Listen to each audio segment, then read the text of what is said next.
MZTV. Hey man, it's the Florida guy. People sometimes ask me, Martin, how can you stand to live in Florida in the summer? Because as I speak to you, it's the middle of July. I'm here in South Florida, not just any Florida, but South Florida. And the truth is that summer's my favorite time of year.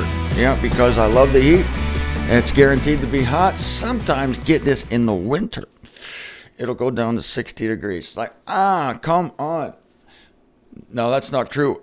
Sometimes it dips into the 40s. Yeah, it's not good. Not good for me. Not good for me. I did that. Been there, done that. So I am warm and toasty and happy here in South Florida, sweating, just fantastic. That's why they invented air conditioning.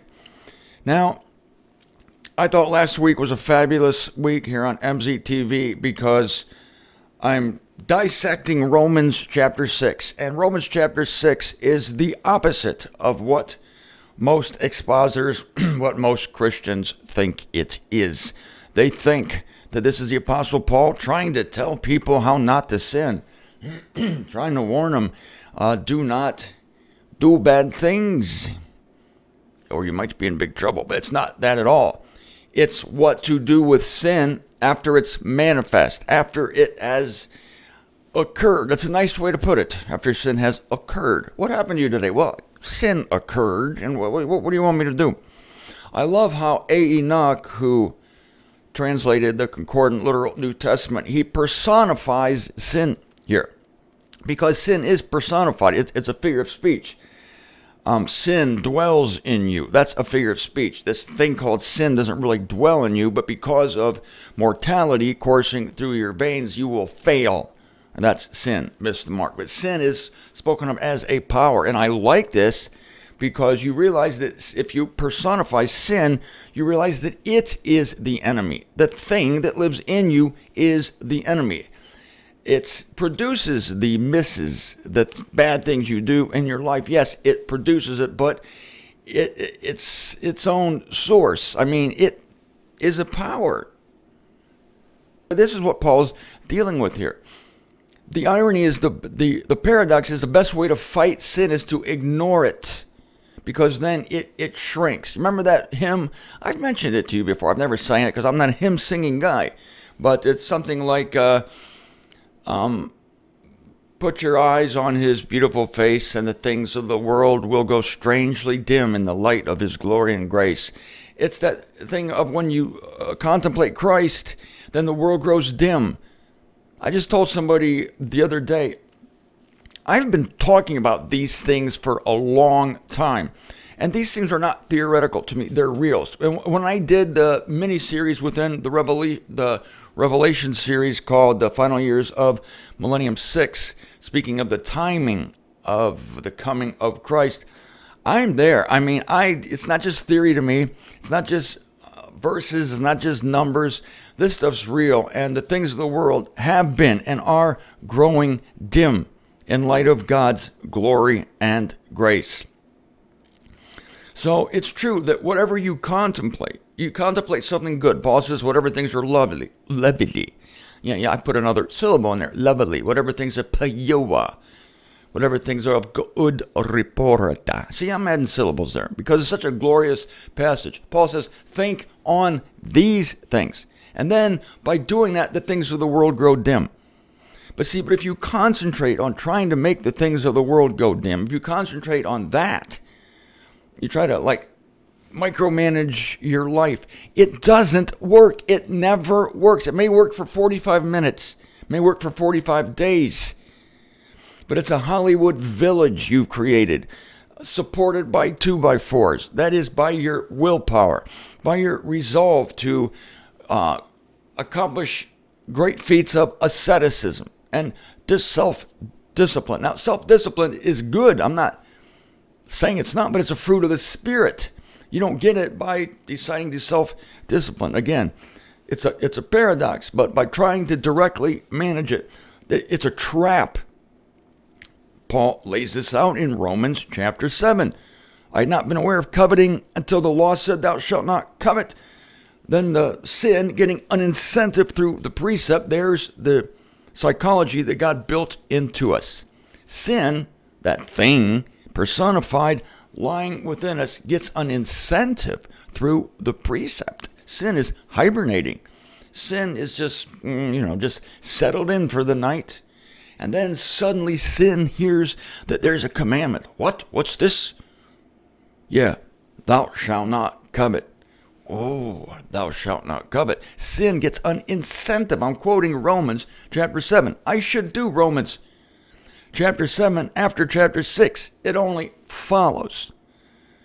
But I'm on a diversion now from Romans chapter 10. So if you remember that, it's been a couple, 3 weeks. I got into free will. Now I got into Romans chapter 6, but I'm still on, in my mind, Romans chapter 10. Don't worry. I'm going to tie it all together for you. But you ignore it. It seems like the most unscriptural advice you could ever give anybody. Ignore your flesh. What church ever tells you to ignore your flesh? And yet that is exactly what Paul is telling us in Romans chapter 6. Ignore your flesh, because any attempt to directly control it will end in failure. Not at first. It might look good for a while, but you'll crack eventually, because you're not depending on the Spirit. You're not depending on setting your affections on things above. You're depending on your willpower. Again, your asceticism, your willpower. Willpower lasts only so long. The spirit is willing, but the flesh is weak. The flesh is weak. When you just acknowledge that the flesh is weak, turn away from it, then it will grow strangely dim. And the voices of sin that were vexing you will get dimmer and dimmer and dimmer. They'll go away. And they'll be quite upset that you're concentrating on something else. Sin will not like it when you quit thinking about it. Sin will not like it. Oh no, it will call you back. Come back. Come back to me. It'll put on a sexy little voice. Hey baby, don't you remember all those good things we did when we fought our flesh? Oh yeah, those things that ended in failure. Don't think about that part, my lover. My former lover. Not into you anymore, sin. Not into you. And there's no religious person on this planet that's going to draw me back into a life and death struggle with my flesh. Nope, not going to happen. This takes boldness to believe what Paul is saying in Romans chapter 6. So let's continue in Romans chapter 6. This stuff is life-changing when you realize what it says. Paul says, thus you also, I'm just, starting where we left off, kind of. Maybe I'm going a couple verses ahead to get the flow back. Romans 11. Thus you also be reckoning yourselves to be dead indeed to sin. Dead to it. Not dead in it, dead to it. Reckoning yourself. And if you have to, this proves, if you have to reckon it, I said this before, I'll say it again. I'm going to go into new material here. But if you have to reckon it, then you have to think it this way, a certain way. Again, if you were sinless, this exhortation would not be needed. It would be superfluous. It would be stupid too.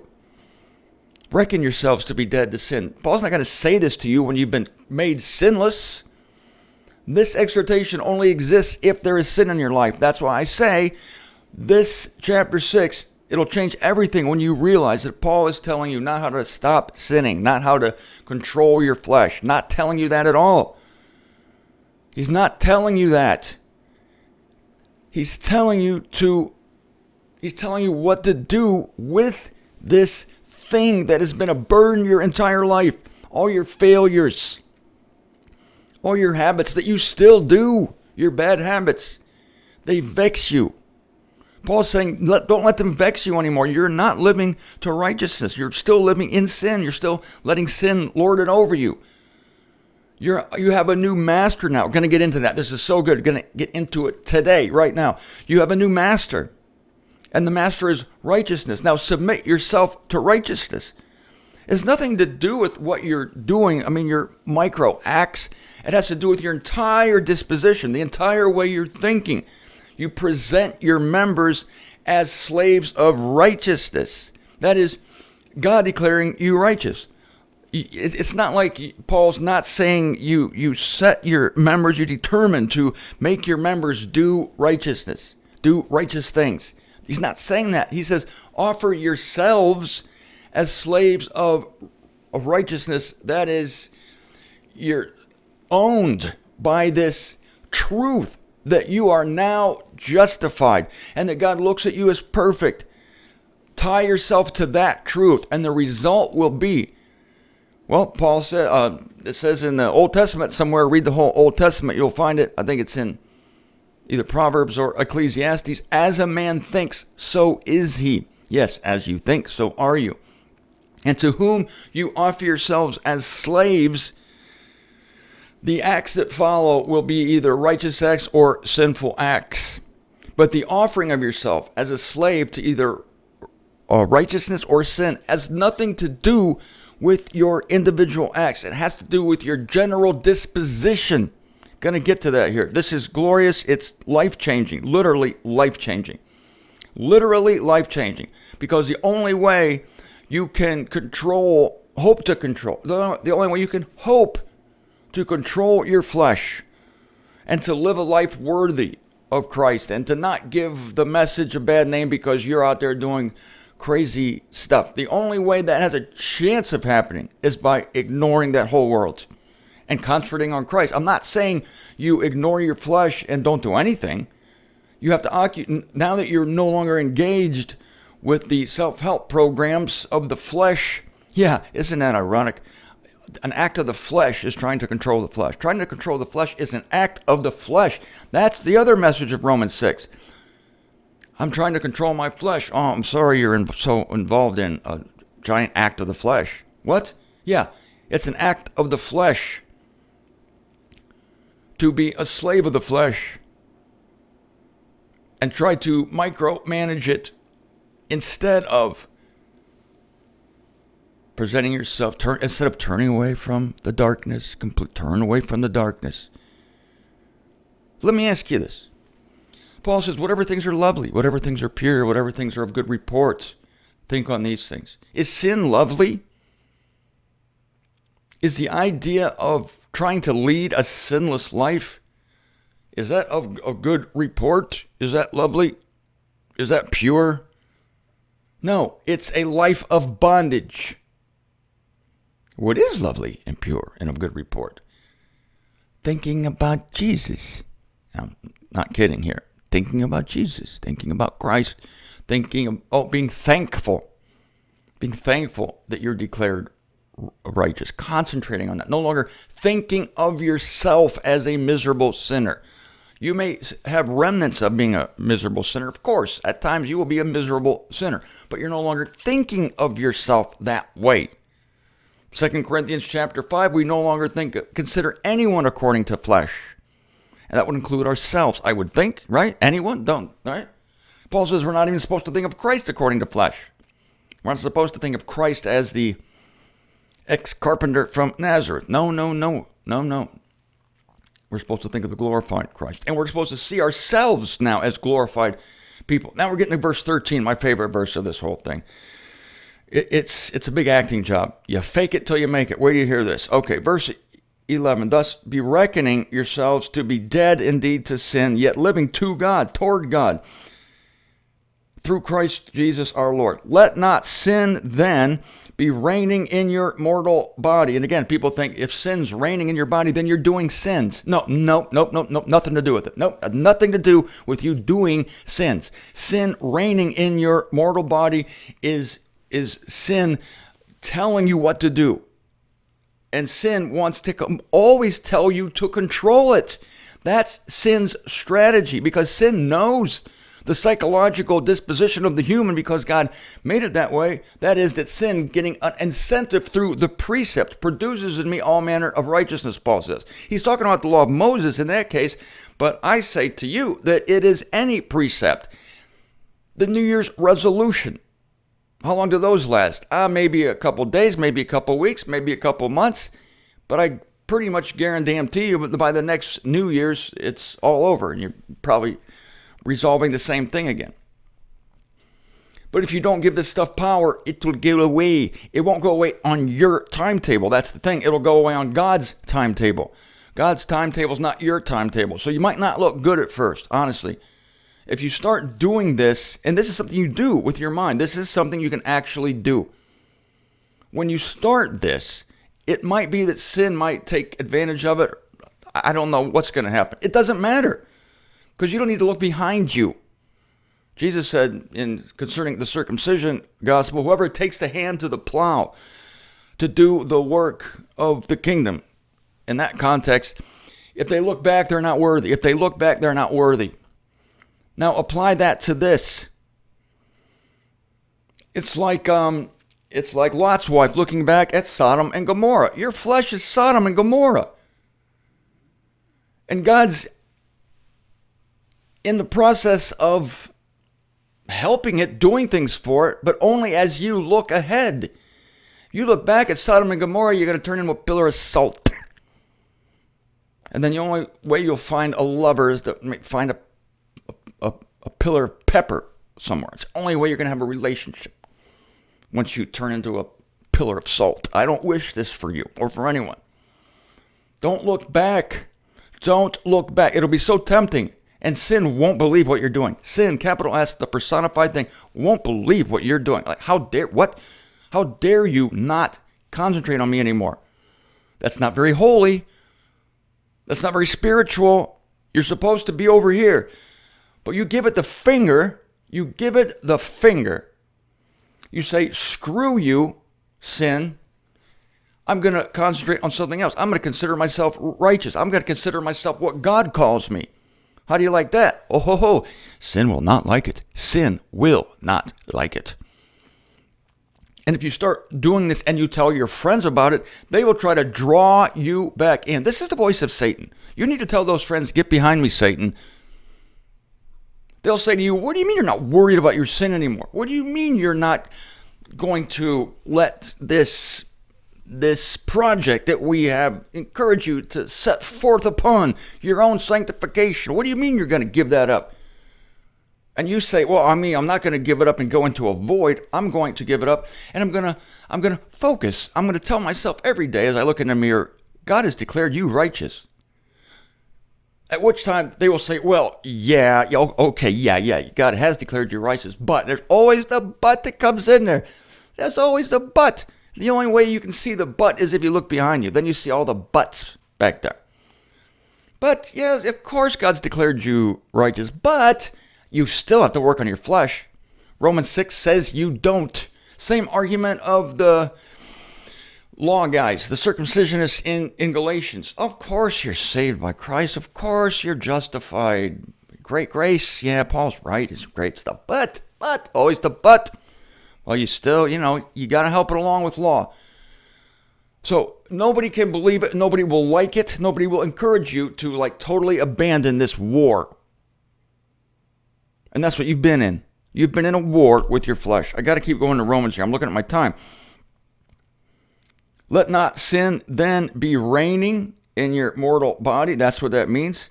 For you to be obeying its lusts. I talked about this on Friday. I got to emphasize it again in case somebody missed it, because I gave you a lot of information. Obeying its lusts. This right here is life-changing. Not your lusts. Christianity wants to talk about your lusts. Now we're talking about something much more powerful, much more insidious, much more dangerous. And that is sin's lusts. The lust of sin, that thing operating in you, and that will continue to operate in you until you are made immortal at the snatching away of the body of Christ. This thing isn't going away because we have this treasure in earthen vessels. And so you have to deal with it. That's what this whole chapter is about. How you deal with it.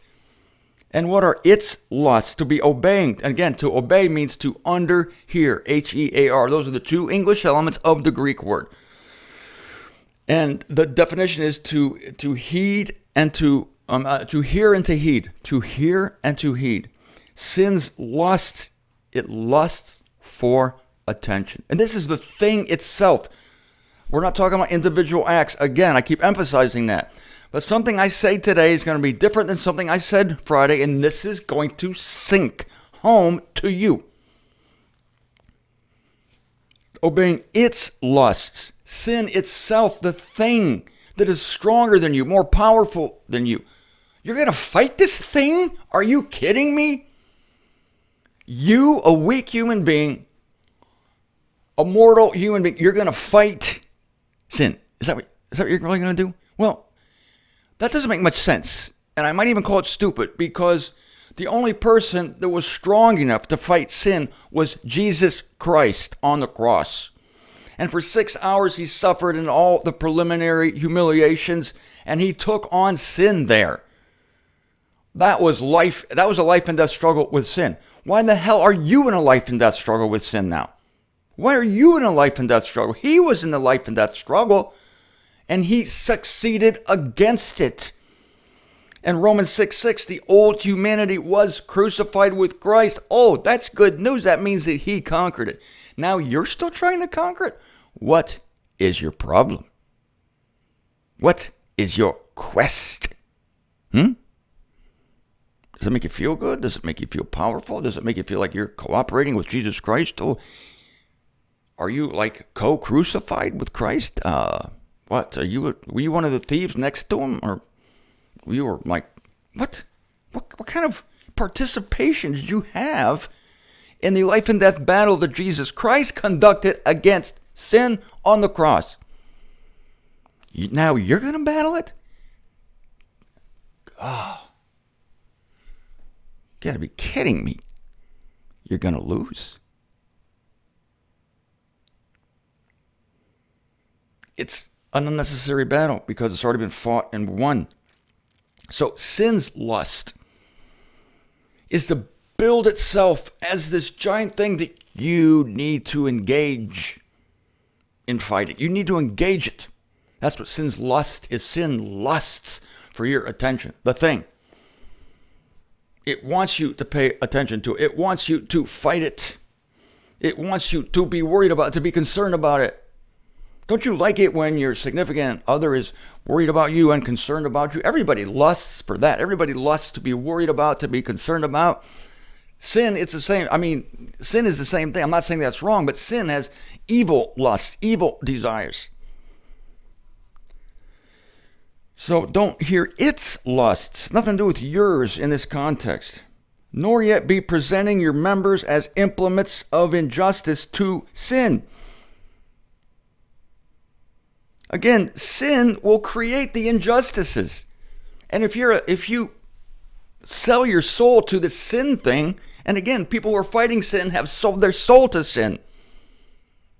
That's the thing nobody understands about Romans chapter 6.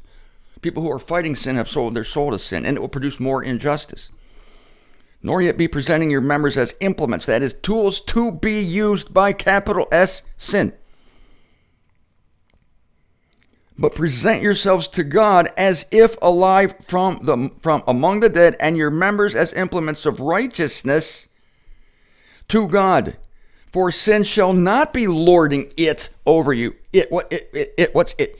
Itself, its lusts, lording it, its condemnation, its guilt. It shall not be lording it over you, for you are not under law, but under grace. There it is. You're not under law. Any law. Your own invented law, the Mosaic law, any law. Screw law. Screw it. And screw your inability to do it. Of course you can't do it. That was already proven with Israel.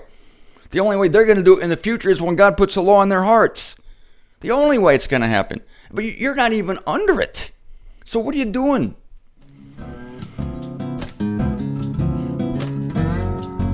Present yourselves to God as if alive from among the dead. As I told you, this is a big act. This is an act. Present yourself as if alive from among the dead. Yes, Paul is telling you in Romans 6, the Bible is telling you to do pretend you're alive from among the dead. Pretend. Let's play a little pretend game, okay? Let's pretend that you're actually alive from among the dead. Let's pretend that you're already snatched away. Let's pretend that you've already been constituted just. Let's play a little pretend game. That's exactly what this is. Present yourselves to God as if alive from among the dead. You're not alive from among the dead. Otherwise, we wouldn't need to tell you to present yourselves to God as if you were alive from among the dead. Fake it until you make it.